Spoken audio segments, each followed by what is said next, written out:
en este taller de preguntas a un experto teólogo, vamos a intentar hablar sobre todo de la Eucaristía y, bueno, por pronunciar al Papa Juan Pablo II, él decía que la Eucaristía es el corazón de la Iglesia. Es decir, lo más importante, el órgano más importante del cuerpo es el corazón, ¿no? Pues en la Iglesia el centro es la Eucaristía. Entonces tenemos con nosotros al Padre Félix, doctor en teología, y luego tendremos una breve sesión de preguntas, un poco aquí, y luego habrá preguntas con el pueblo. Muy bien.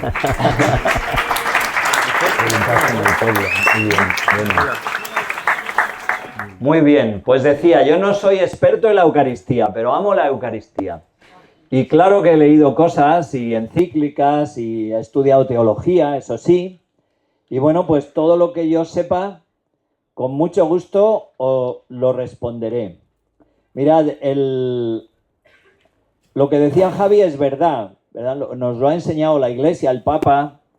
La Eucaristía es el corazón de la Iglesia. Dice el Concilio Vaticano que es la fuente y la cumbre, ¿no? El lugar desde donde brota todo y lo más alto que se puede llegar. Entonces, fijaos ya, solamente pensar despacio estas palabras para que nos demos cuenta de qué es la Eucaristía. ¿Qué es la Eucaristía? Porque es la vida de la Iglesia, el corazón de la Iglesia, porque es Jesucristo mismo. ¿Por qué podemos decir esto? ¿Por qué podemos decir esto? Porque la Eucaristía nos lleva a ese momento, a ese acto que ha cambiado la historia del mundo. ¿Cuál es ese acto? Pues que Dios se hace hombre, el Verbo se hace carne y que Jesucristo muere en la cruz por nosotros y resucita. Y entonces, todo esto, claro, uno podría pensar, ¿vale? Pero esto pasó hace 20 siglos, ¿no? ¿Qué tiene que ver esto conmigo? Pues mirad, la Eucaristía es inmensa porque en la última cena lo que Jesucristo ha hecho ha sido perpetuar. Es una palabra, un verbo muy elegido, ¿verdad? Hay un número de la Constitución Sacrosanctum Concilium, que es la Constitución del Vaticano II sobre la liturgia, número 47. Y esto es una joya. Ese número breve es una joya, ¿no? Entonces, ahí dice una serie de cosas que nos pueden servir como introducción, ¿no? Primera cosa, dice, en la noche en que Jesucristo iba a ser entregado. Poneos la última cena, Jueves Santo, lo que hay en el corazón de Jesucristo. Ahí Él lo explica y lo dice, ¿no? Por una parte, tristeza. Triste está mi alma hasta la muerte. Sabe que sus elegidos, uno de ellos, Judas, le va a traicionar. Y otro, el príncipe de los apóstoles, Pedro, le va a negar. Y Jesús se lo ha anunciado y lo sabe. Y su corazón está triste por eso. Pero al mismo tiempo, su corazón está lleno de amor, ¿no? Con ansia he deseado celebrar esta Pascua con vosotros. El ansia es un deseo ardiente. Es como el Señor ha vivido toda su vida y está deseando que llegue ese momento de la última cena y ese momento de la cruz. Entonces, fijaos, ¿qué va a hacer Jesucristo en ese momento? Pues va a través de la última cena, de la institución de la Eucaristía y del sacerdocio, lo que va a hacer es perpetuar. Todos los acontecimientos de la historia suceden y pasan, ¿verdad? Esto que estamos viviendo, pues alguno quedará en el recuerdo, ¿eh? Qué aburrida era la charla esta del Padre Félix. ¿Cuántos micros? Bueno, pero los acontecimientos de la historia suceden y pasan, ¿verdad? Pero no ha sido así con la última cena y con la cruz, ¿no? Porque el Señor lo que ha hecho ha sido como ese momento único de la historia donde su corazón, el corazón del Dios hecho hombre, estaba rebosante de amor, nadie tiene amor más grande que el que da la vida por sus amigos, pues ese amor no fue algo momentáneo, algo que sucedió y se quedó en el pasado y en el olvido, sino que ese momento, ese amor, ese acto se ha perpetuado, ¿no? Existe para siempre. ¿Dónde? En la celebración de la Eucaristía, en la Santa Misa. Por eso, daos cuenta, pensad, ¿verdad?, la grandeza que tiene la Santa Misa, la Eucaristía. ¿Por qué? Pues porque en ella se contiene todo. La Eucaristía, la Santa Misa, es el Calvario, es la cruz, es la muerte redentora de Jesucristo, es su resurrección. Y a mí me gusta siempre este ejemplo. El Papa Benedicto, antes el Padre Santiago mencionó, en Colonia, el año 2005, muy bonito, precioso, ¿no? Y él decía cómo en la cruz lo que había hecho Jesucristo era una transformación, ¿no? Él había asumido el pecado, el odio, la violencia, y en su corazón él la había transformado en amor. Y decía el Papa Benedicto, esa primera transformación era como la explosión, ¿no? La primera explosión. Cuando hay una bomba atómica, o la fisión nuclear, hay una primera chispa. Y después esa primera chispa, explosión, desencadena toda una explosión, un conjunto de explosiones en cadena que al final es una bomba atómica, ¿verdad? Pues fijaos, la Eucaristía es una bomba atómica de vida, una bomba atómica de misericordia, de perdón, de amor, de vida divina.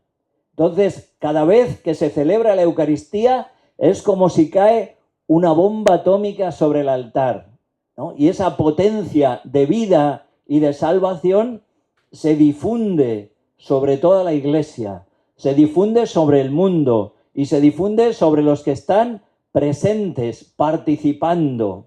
¿Veis? De ahí la grandeza inmensa de la Eucaristía.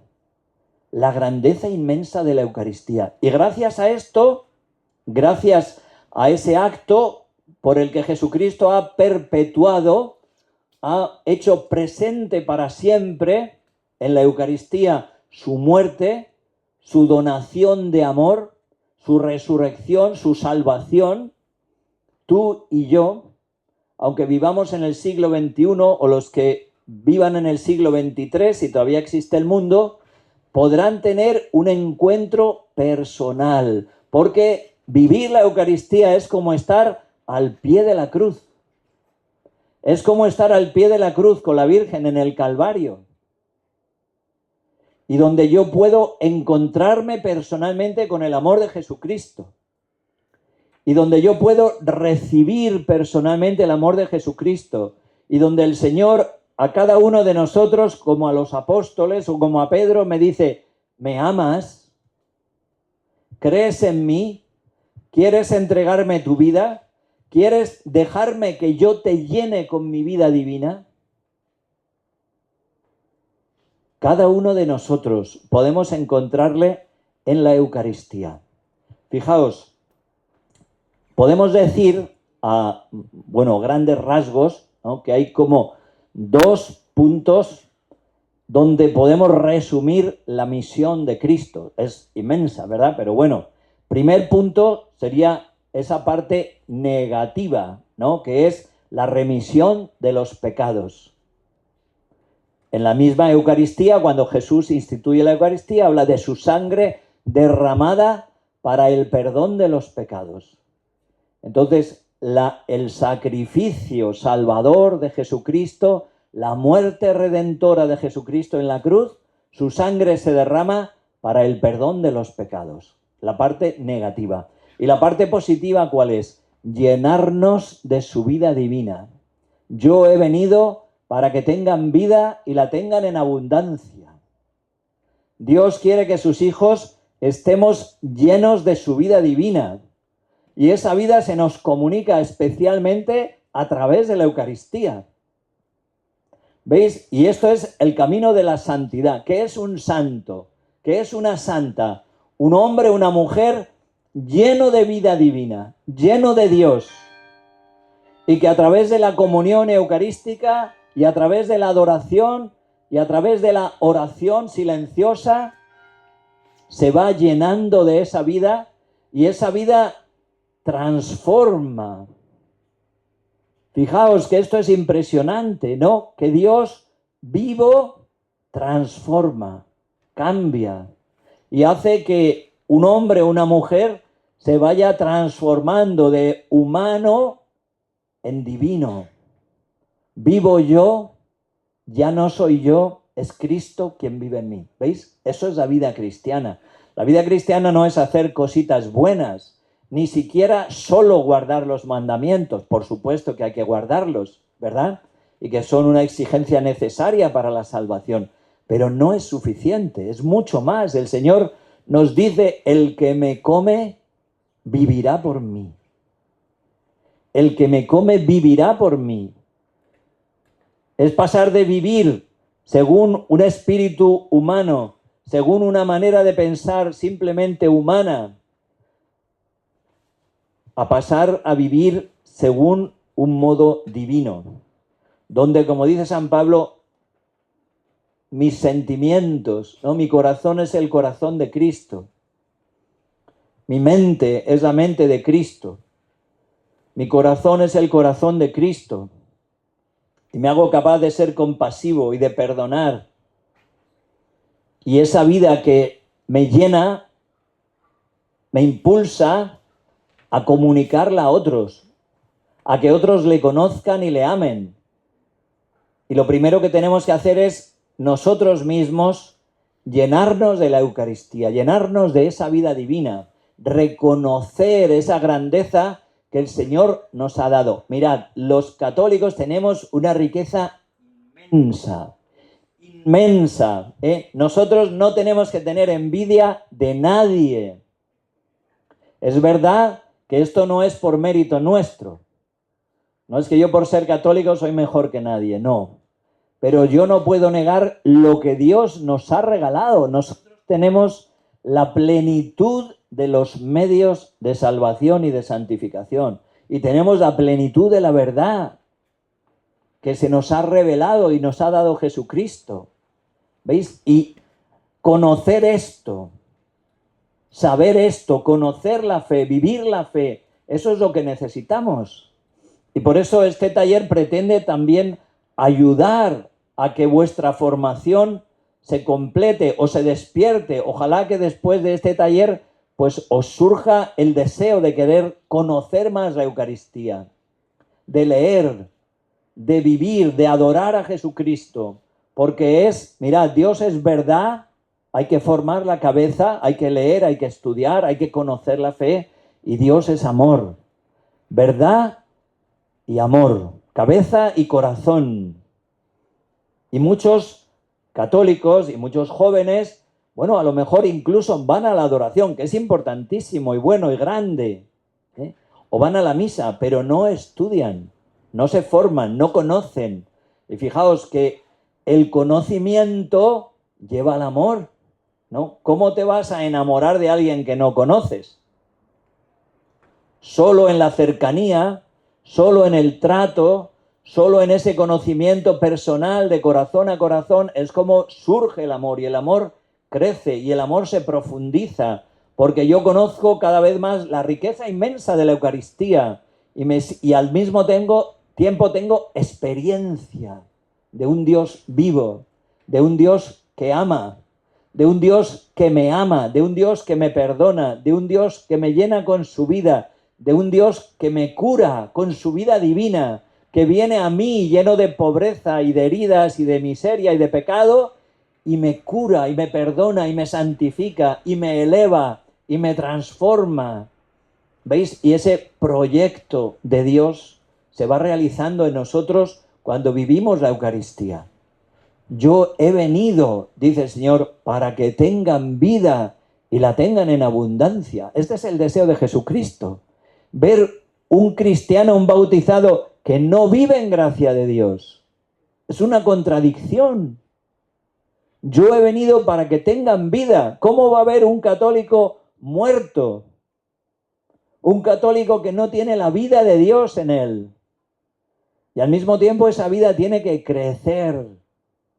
Y tiene que ir, como digo, transformando. Cuanto más intensa, cuanto más profunda es esa vida de Dios en mí, más se nota la humildad, la mansedumbre, el espíritu de servicio, la pureza.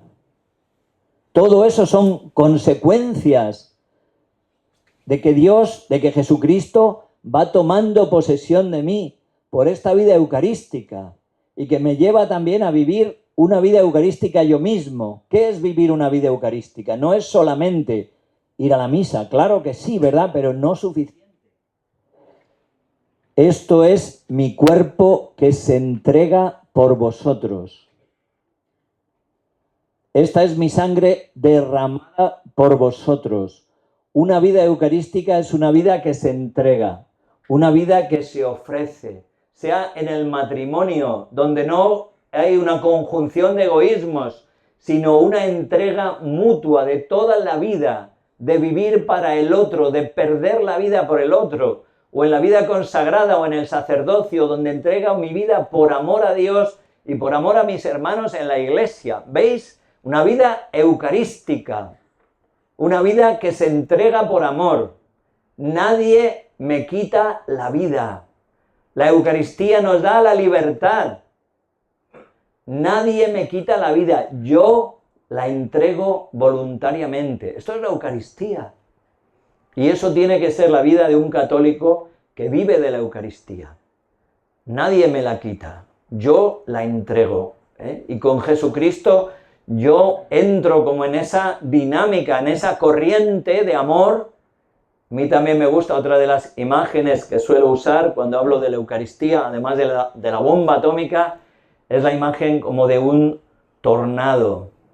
Por aquí en España no tenemos tornados, ¿verdad? Pero ahí cuando se ven las noticias en Estados Unidos, ¿no? Y viene pues esa corriente de aire que arrastra todo, y coches, casas, y lo coge y lo levanta todo hacia el cielo, ¿verdad? Bueno, pues la Eucaristía es eso, es un tornado de amor.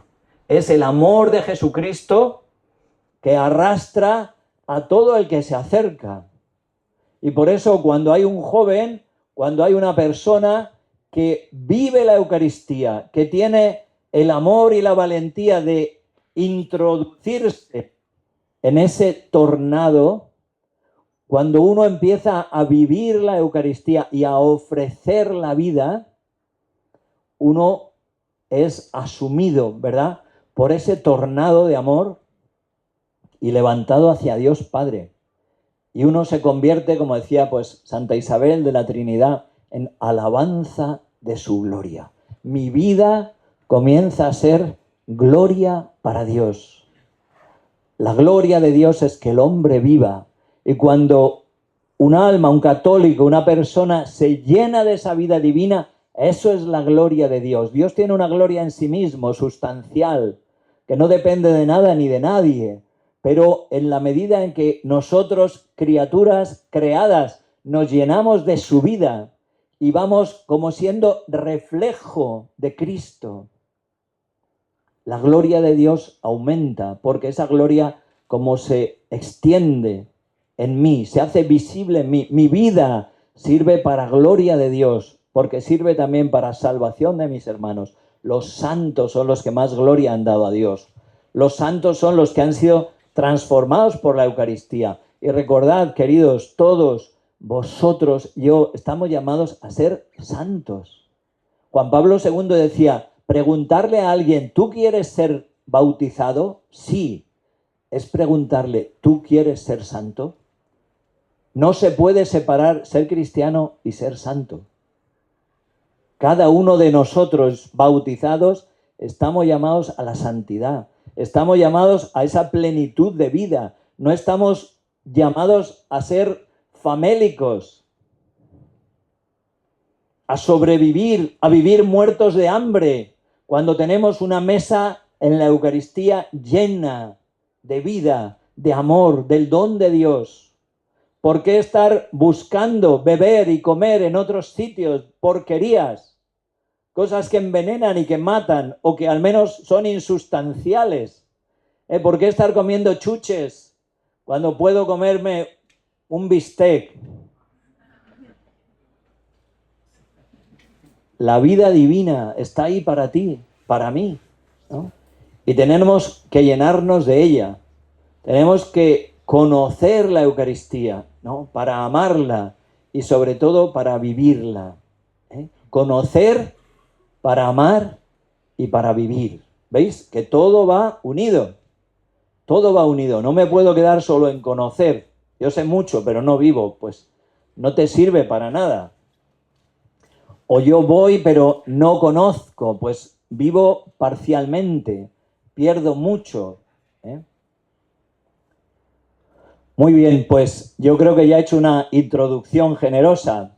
Así que voy a dejar ahora un poco de opción aquí a estos colaboradores que tienen algunas preguntas y después, pues cada uno de vosotros, los que quieran, lo que nos dé el tiempo, libremente podéis también preguntar. Y como digo, en la medida en que yo sepa, pues con mucho gusto os responderé. Entonces, bueno, pues pasamos por aquí. ¿Quién va a empezar con las preguntas? Héctor, adelante. Mi pregunta es, a nosotros nos enseñan que María nos lleva a Jesús. ¿Cómo podemos usarla para conocer la Eucaristía mejor? Muy bien, pues mira, la relación de la Virgen con la Eucaristía es profundísima. En primer lugar, porque el cuerpo que nosotros adoramos en la Eucaristía, los padres de la Iglesia decían, caro Christi, caro Marie, ¿no? La carne de Cristo es la carne de María. Jesús no ha tenido un padre humano, ha sido concebido por obra del Espíritu Santo, de una manera milagrosa, que no podemos explicar, pero sí sabemos que todo el cuerpo de Jesús procede de María. Eso en primer lugar, ¿verdad? En segundo lugar, y más importante todavía, es cómo la Virgen, en su fiat, cuando el Señor le presenta todo su proyecto sobre ella, María creyó. San Agustín dice que concibió primero al Verbo en su mente, con su fe, y después en su seno, pronunciando su fiat. ¿Veis? Entonces, la adoración de María, el sí de María, hace posible la Eucaristía. Y después, fijaos, hay uno de nuestros sacerdotes también que ha hecho una tesis doctoral sobre María como modelo de participación en la Eucaristía, ¿no? María, ¿dónde estaba? Al pie de la cruz. Entonces, ella amó y se ofreció con su Hijo. Y ella nos enseña a nosotros a vivir también la Eucaristía, ¿verdad? De unirnos al sacrificio de Cristo, ofreciendo nuestra vida unida con Él por la salvación del mundo. Bien. Más preguntas. Ana, a ver. Pues yo una vez escuché, padre, que para llegar, como que la Eucaristía era tan grande que un alma no era capaz de adquirir como todas las gracias que se derraman en la Eucaristía, y que nosotros éramos capaces de llegar a una intimidad más profunda con el Señor en la adoración eucarística. Entonces, ¿por qué es necesario comulgar si no se adquiere todas las gracias que se dan en la misa? Y la segunda pregunta es si supliría ir a una adoración eucarística el ir a misa. O sea, ir a la adoración y no ir a misa. Y no ir a misa, exacto. Bueno, vale, nunca tenemos que plantear la cuestión como o la misa o la adoración, ¿no? Sino que las dos cosas forman una unidad, ¿no? Dentro de la misa, fijaos, pues cuando llega el momento de la consagración nos ponemos de rodillas. ¿Por qué? Para expresar nuestra adoración, ¿no? Porque a partir de ese momento, con la epíclesis, esa invocación al Espíritu Santo que hace el sacerdote, y el repetir en nombre de Cristo, cuando un sacerdote pronuncia las palabras de la consagración, es Cristo quien habla, es Cristo quien pronuncia nuevamente esas palabras, y ahí se hace presente verdaderamente, realmente, sustancialmente el cuerpo de Cristo. Y nosotros nos ponemos de rodillas para adorar, ¿veis? Y también cuando recibimos la comunión, siempre la Iglesia pide que se haga un gesto de adoración. Al menos, a veces esto no se explica o no se conoce, pero cuando vamos a comulgar, tenemos que hacer un gesto de adoración. Al menos, el mínimo es una inclinación de cabeza y responder el cuerpo de Cristo, amén, ¿no? Como un acto verdadero de fe. El sacerdote te presenta la Eucaristía y te dice, el cuerpo de Cristo, ¿lo crees? Y tú dices, amén, ¿no? Entonces, esa inclinación de cabeza es un gesto de adoración.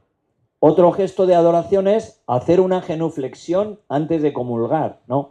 Cuando la persona que está delante de mí está comulgando, yo puedo hacer una genuflexión para no interrumpir la fila, pero estoy haciendo un acto de adoración antes de recibir la Eucaristía. Y otra manera, pues es comulgar de rodillas. Y comulgando de rodillas, esa adoración se expresa. Entonces veis que dentro de la misa ya hay un espíritu de adoración, ¿no? La misma Iglesia, como madre, nos educa para esa adoración. ¿Qué es la adoración? El reconocimiento de la majestad y la divinidad de Dios, de su santidad.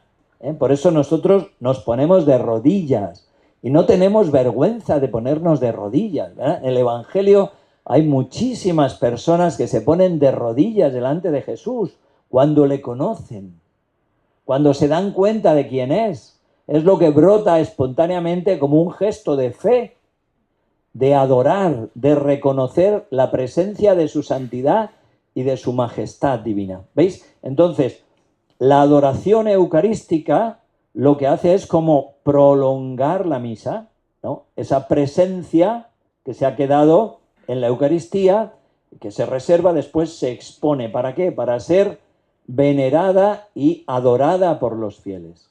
Entonces, las dos cosas se complementan, ¿eh? No puede haber adoración sin la misa, ni puede haber misa sin un espíritu de adoración. Aprovechando esta pregunta, puedo decir algo que también suelo comentar con frecuencia. Mira, yo conozco muchas personas de misa diaria.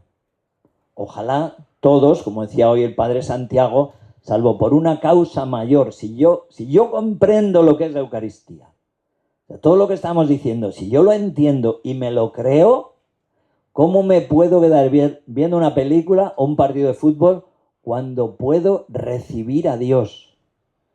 Entonces, o es que no me lo creo, de verdad, o es que se me ha ido un tornillo.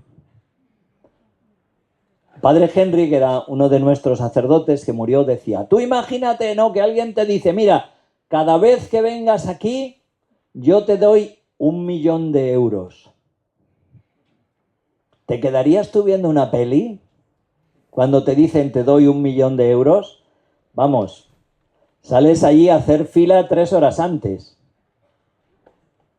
¿no? Y en cambio podemos recibir a Dios todos los días y estamos cambiando a Dios por cualquier memez, por cualquier tontería, por cualquier cosa superficial. Bueno, esto entre paréntesis, ¿vale? A lo que iba, yo conozco mucha gente que va a misa diaria y comulga diariamente, que eso, para el cual, pues también la confesión, yo les digo también a los sacerdotes, una muestra de amor a la Eucaristía para un sacerdote es estar disponible para confesar. Porque el que un sacerdote confiese hace posible que los fieles reciban a Dios con dignidad, en gracia de Dios. Y no solo en gracia, sino que vayan acrecentando esa gracia a través del sacramento, ¿verdad? Entonces, mirad, no basta, y me atrevo a decir, no basta la misa diaria, es necesaria la adoración, un tiempo de oración silenciosa. ¿Por qué? Pues porque todo esto te da profundidad, Uso un ejemplo que creo que es gráfico y nos puede ayudar a entenderlo. Mirad, un campesino tiene la mejor semilla del mundo, de trigo, por ejemplo, o de maíz, o que queráis, ¿verdad? Es la mejor semilla, no puede haber otra mejor que esa. Y tiene 2 campos. Entonces, un campo lo deja tal cual, y en el otro mete el arado, quita las piedras, lo abona, después coge esa semilla y la tira en un campo y en el otro. ¿Dónde va a producir más fruto? En el campo que está preparado. ¿Veis? Pues igual la Eucaristía tiene una gracia por sí misma, lo que se llama ex opere operato, por el hecho de recibir la Eucaristía, la comunión, con las mínimas condiciones, en gracia de Dios, y aunque esté un poco distraído, pues bueno, Jesucristo llega a mi alma, Jesucristo toca mi alma. Pero si yo estoy preparado por una vida de oración, por una vida donde voy buscando las virtudes de hacerme cada vez más como Jesucristo, cuando yo recibo la Eucaristía produce muchísimo más fruto, porque mi corazón está preparado por la oración. Por eso es tan importante que hagáis oración, que tengáis un trato y una amistad personal con Jesucristo, porque no basta la misa. Siendo lo más grande, fijaos, no basta. Para que dé los mayores frutos es necesario que mi corazón esté preparado. Y para eso está también la adoración eucarística y la oración personal. Bueno, ha sido una respuesta un poco larga, pero creo haber respondido. ¿Alguien más tiene preguntas? Javi. Ha comentado el tema, padre. Sabemos que necesitamos estar en gracia, es decir, no estar en pecado mortal para poder comulgar. Pero ¿qué pasa con el sacerdote? Es decir, ¿un sacerdote tiene que estar en gracia para poder celebrar? Y si por algún motivo no está en gracia, ¿puede celebrar la misa? ¿Y eso tiene algún impacto en la eficacia de la Eucaristía sobre los fieles? Bueno, vaya pregunta que me haces, pero está bien, también todo hay que tocarlo. Mirad, yo siempre digo que, bueno, tanto la Eucaristía, pensad eso, que la Eucaristía y el sacerdocio salieron juntos del corazón del Señor. Cuando Jesús instituye la Eucaristía, les dice a los apóstoles, haced esto en memoria mía. Entonces Jesús les manda hacer aquello y les da la capacidad de hacerlo, porque si se lo mandara y no pudieran, pues no podrían, ¿verdad? Pero cuando se lo manda, cuando dice haced esto en conmemoración mía, Jesús está instituyendo el sacerdocio. Y tanto la Eucaristía como el sacerdocio son una locura de amor de Jesucristo. Primero, porque se queda bajo las apariencias de pan, pero en la fragilidad más descomunal. Yo recuerdo hace 20 años o más, 25 quizá, yo fui a un campamento, ¿verdad? Fuimos a un lugar que estaba ahí apartado y había como un cortijo, y en ese cortijo había una capilla. Entonces llegamos el primer día y yo, pues claro, como sacerdote lo primero que fui al sagrario. Y dentro del sagrario había un copón con 2 formas que estaban podridas, ¿no? Y a mí aquello me impresionó muchísimo. Decía, fíjate el amor de Jesucristo, el Dios eterno, el Santo, que se humilla hasta quedarse en la Eucaristía y poder pudrirse en el abandono, en el olvido de los cristianos, ¿verdad? Eso por una parte. Y lo mismo podemos aplicarlo al sacerdote. Si el pan es pobre, los sacerdotes somos pobres. Somos hombres como vosotros, débiles, que por la imposición de las manos somos transformados en otro Cristo. Y es verdad que el sacramento nos da también una gracia especial. Y si nosotros, como vosotros, o sea, si un sacerdote deja de rezar, deja de confesarse, deja de vigilar, ¿no? El Señor nos ha dicho, vigilad y orad para no caer en la tentación. Pues el sacerdote, como otro cualquiera, puede pecar, pero es tan grande el amor porque el sacerdote no es sacerdote para sí mismo, sino para vosotros. Lo que decía San Agustín, ¿no? Con vosotros soy cristiano, para vosotros soy sacerdote, para vosotros. Entonces, aunque un sacerdote esté en pecado mortal, puede, si celebra, no debería, pero si celebra la Eucaristía, esa Eucaristía es beneficiosa y se hace presente Cristo. Y ese sacerdote puede repartir la gracia de Dios, aunque él esté cometiendo esa brutalidad de cometer un sacrilegio, ¿no? Él se está matando y Dios le utiliza, siendo tan pobre, para todavía dar la vida divina a los otros. Entonces, eso te responde. Entonces, bueno, también aprovecho, rezad por los sacerdotes, ¿eh? Y rezad para que haya muchos sacerdotes. No hay Eucaristía sin sacerdotes, ¿eh? Y los sacerdotes no nacen de los tomillos, ¿verdad?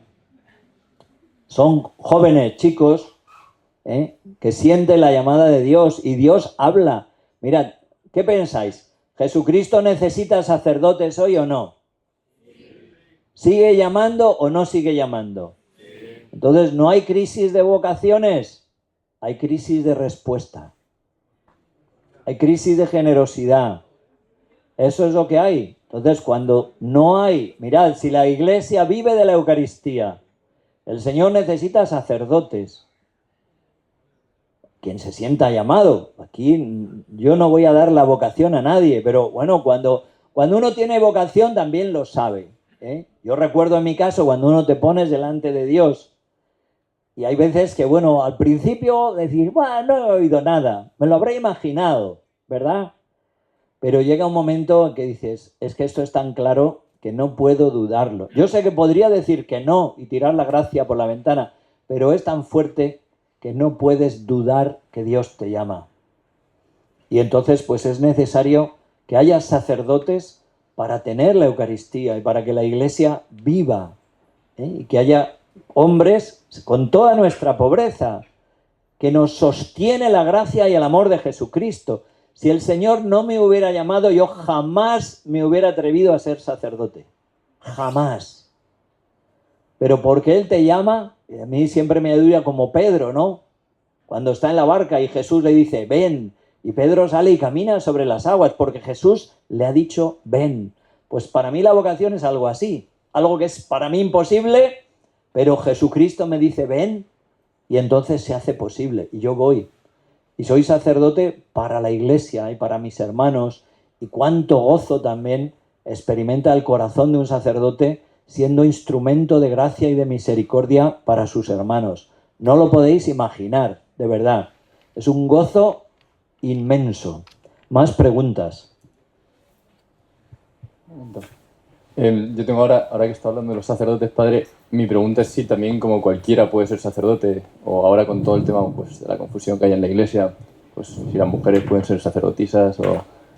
bueno, si cualquiera puede ser sacerdote, en el sentido pues de capacidades, de si el Señor te llama o no te llama, y también con todo el tema de la confusión que hay ahora dentro de la Iglesia, pues el tema de la mujer como sacerdotisa y todo este tema, ¿cómo respondería, padre?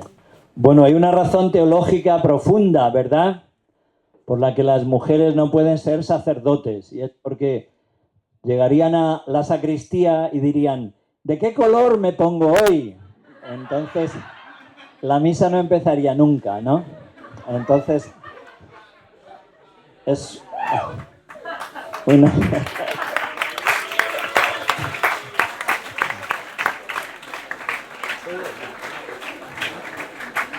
No, bueno, yendo al grano y en serio, primera cosa, ¿no? El Señor quiso elegir solo hombres y no era cuestión de dignidad, ¿verdad? La Virgen María era más santa que todos los apóstoles juntos. Y el Señor no quiso llamar a su madre para ser sacerdote, como no ha querido llamar a mujeres. ¿Por qué? Pues que el sacerdote es imagen de Jesucristo pastor. Entonces, si el sacerdote tiene que hacer visible sacramentalmente a Cristo, esposo de la Iglesia, necesariamente tiene que ser un hombre. En segundo lugar, es muy importante explicar que dentro de la Iglesia las cosas, no, la dignidad en la Iglesia no está en lo que yo hago, sino en lo que yo soy, ¿verdad? Lo hemos estado hablando. ¿Qué es lo importante en la Iglesia? Ser santos. Ser santos. Entonces, el sacerdocio es un ministerio, un servicio. Entonces, no se trata de mandar, sino de servir. ¿Sí? Y la dignidad viene por la santidad, que va unida también a la humildad, ¿verdad? No hay santidad sin humildad. Pero puede haber, bueno, la Virgen María, ¿no? Santa Teresa de Jesús, pues vamos, la santidad muchísimo más grande que la de un sacerdote, pero el sacerdote es una función ministerial y Dios ha querido hacerlo así.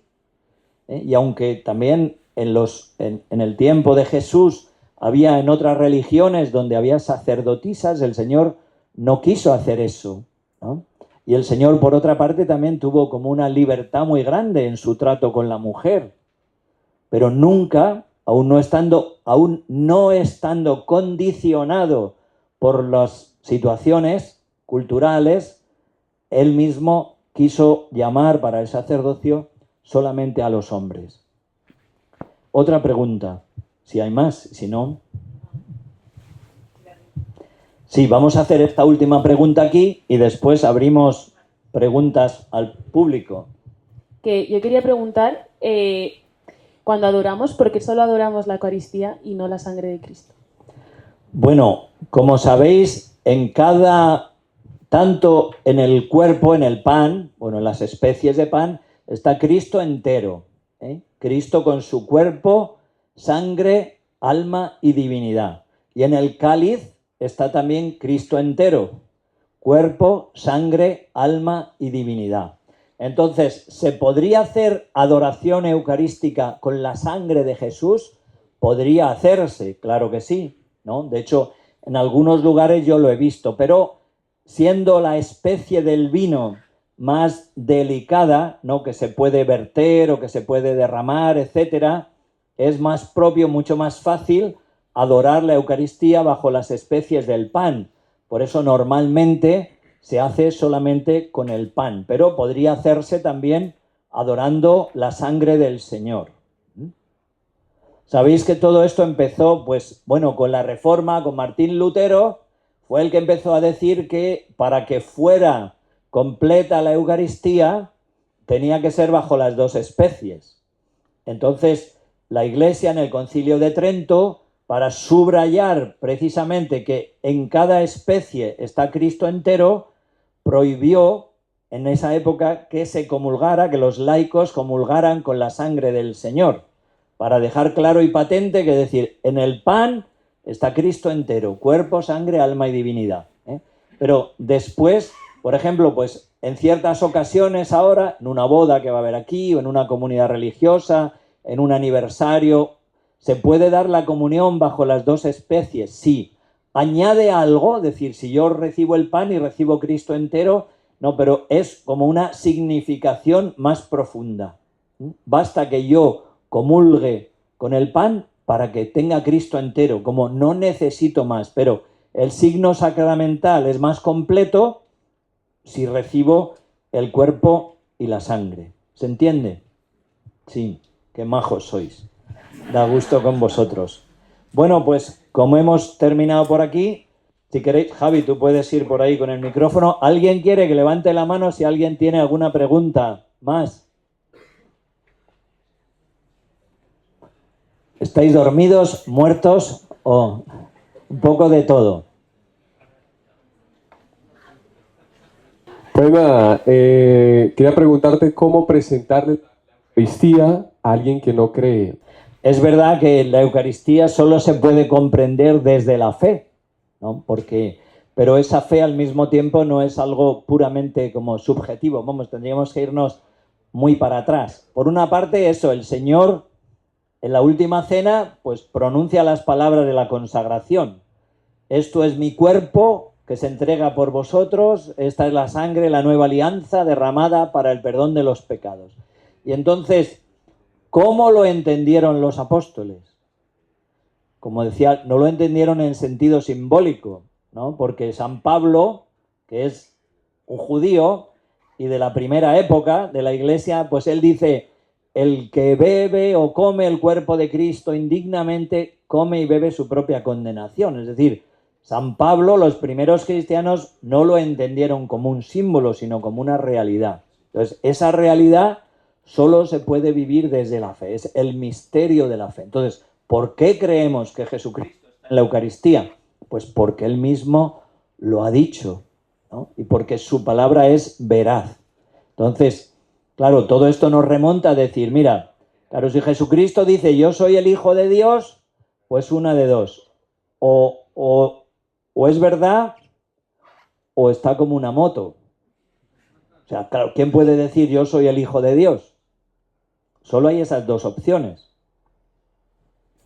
Entonces, claro, ¿cómo creemos que Él es el Hijo de Dios? Pues por las pruebas que ha dado de ser, por la integridad de su vida en primer lugar, por los milagros que realiza, el poder que Él tiene cuando dice al paralítico levántate y anda, y para que no, algunos dicen, bueno, eso era sugestión, vale, muy bien. Y Lázaro, que estaba 4 días muerto, también le sugestionó.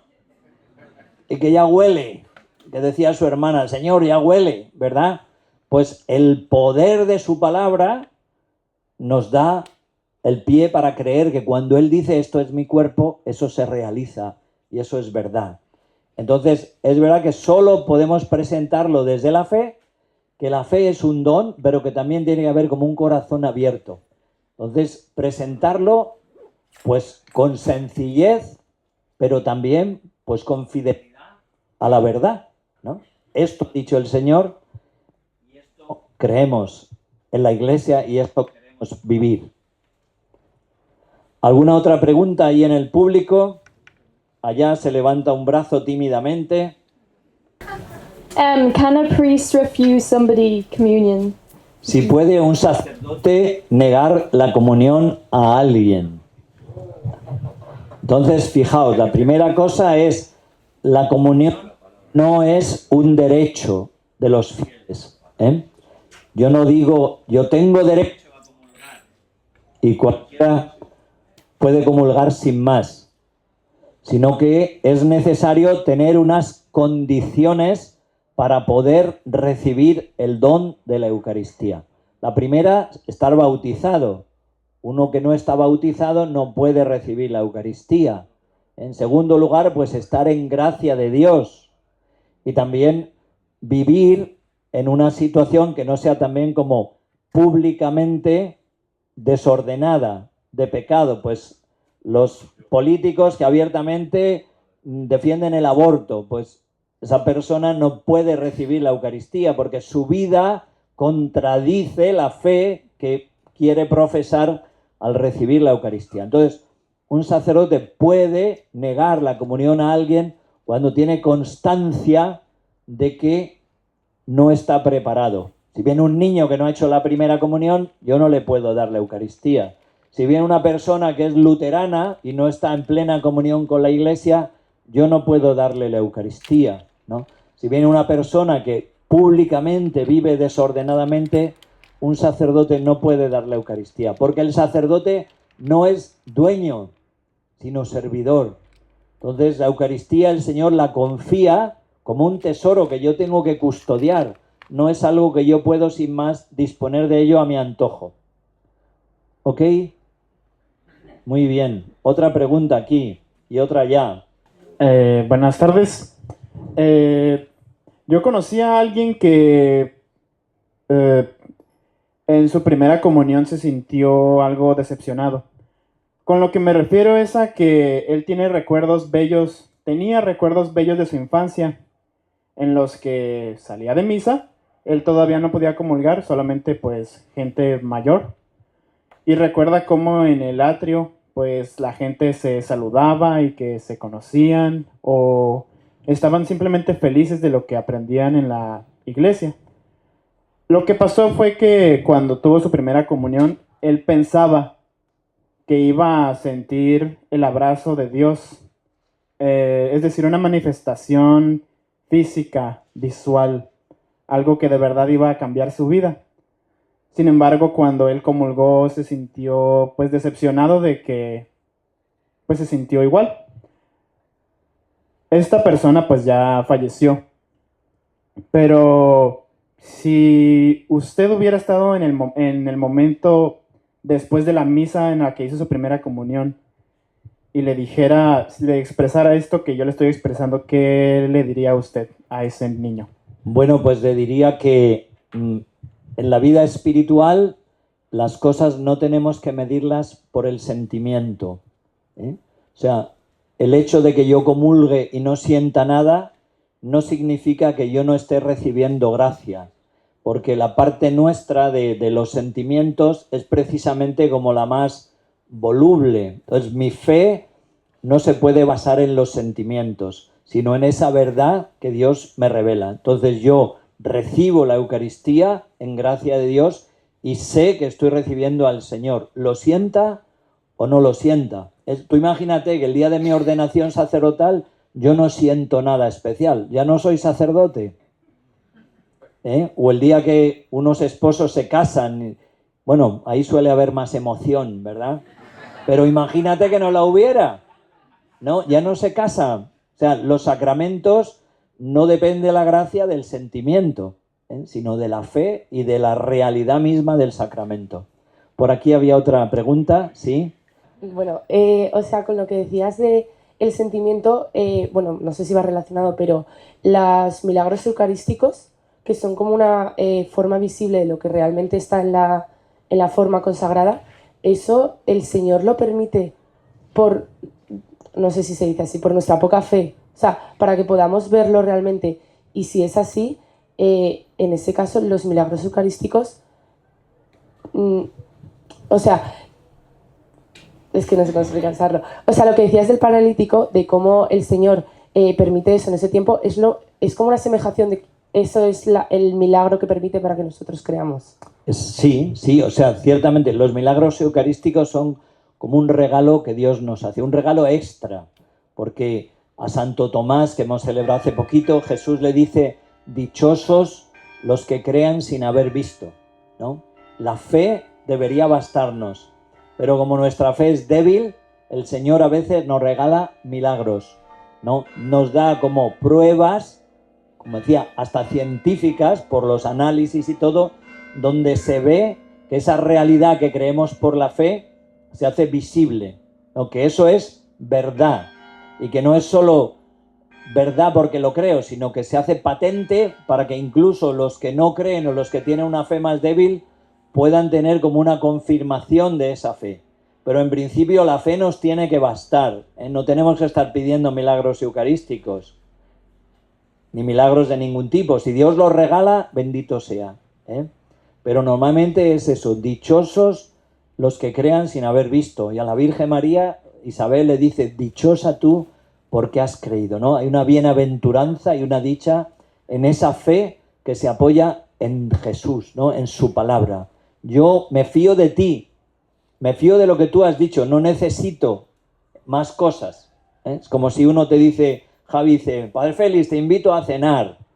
Y yo le digo, a ver, enséñame los 50 euros a ver si es verdad que tienes dinero. Oye, que te lo estoy diciendo, ¿no?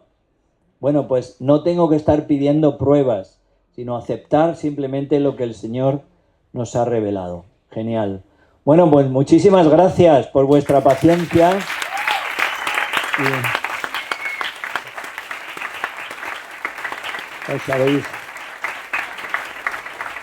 Vamos a terminar rezando, ¿no? Agradeciendo a la Virgen, bueno, al Señor primero, ese don inmenso, y a la Virgen María, nuestra Madre, la mujer eucarística, para que ella nos dé su fe y su amor a Jesús en la Eucaristía. En el nombre del Padre, del Hijo, del Espíritu Santo. Dios te salve María, llena eres de gracia, el Señor es contigo. Bendita tú eres entre todas las mujeres y bendito es el fruto de tu vientre Jesús. Santa María, Madre de Dios, ruega por nosotros pecadores, ahora y en la hora de nuestra muerte. Amén. Gloria al Padre y al Hijo y al Espíritu Santo. Como era en el principio, ahora y siempre, por los siglos de los siglos. Amén. Santa María, Madre de la Eucaristía, ruega por nosotros. En nombre del Padre, y del Hijo, y del Espíritu Santo.